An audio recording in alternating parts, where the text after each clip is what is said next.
ঘুমানোর ক্ষেত্রে আল্লাহ নবী সাল্লাল্লাহু আলাইহি ওয়াসাল্লামের পুরো জীবন সবকিছুই তিনি আমাদেরকে শিক্ষা দিয়েছেন। ঘুম থেকে আমাদের বিছানা পর্যন্ত, খাওয়া পর্যন্ত, বাজার সবকিছু তিনি শিখিয়েছেন।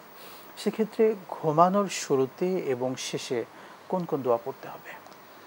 ঘুমানোর শুরুতে, বাকি ঘুমানোটা আমাদের দেশে সময় ওয়াজ নসিহাত হোক রাত্রিবেলা বিভিন্ন কারণে খিলাফে সুন্নাহ হয়ে যাচ্ছে। রাসূল সাল্লাল্লাহু আলাইহি ওয়াসাল্লাম ইশার পরে কোনো আমল করতেন না, তেমন খানা ইশার পূর্বেই সেরে ফেলতেন।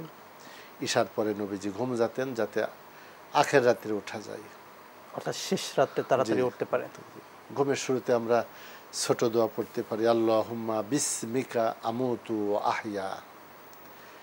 মিশকাত শরীফে আসছে, রাসূল বলেন যদি কেউ ঘুমানোর সময় 3 বার পাঠ করে, আস্তাগফিরুল্লাহ আল্লাযী লা ইলাহা ইল্লা হুয়াল হাইয়ুল কাইয়্যুম ওয়া আতুবু ইলাইহি, সমুদ্রের ফেনা পরিমাণ গুনাহ হলেও আল্লাহ পাক তা মাফ করে দেবে। সুবহানাল্লাহ, সুবহানাল্লাহ। আর জাগ্রত যখন হব তো বলবো আলহামদুলিল্লাহ, আলহামদুলিল্লাহিল্লাযী আহইয়ানা বা'দা মা আমাতানা ওয়া ইলাইহিন নুশুর।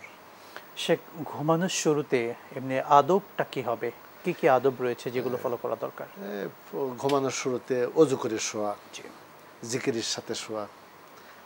বিশেষ করে রাসূল বলেন যদি কেউ ঘুমানোর সময় আয়াতুল কুরসি আর সূরা বাকারার শেষ দুটো আয়াত আমানা রাসূল, এই দুটো আয়াত পাঠ করে তো আল্লাহ পাক যথেষ্ট তার রাত্রে শয়তান, জিন শয়তান, চুরি ডাকাত, বালা মুসিবত থেকে আল্লাহ তাকে হেফাজত করবে ইনশাআল্লাহ।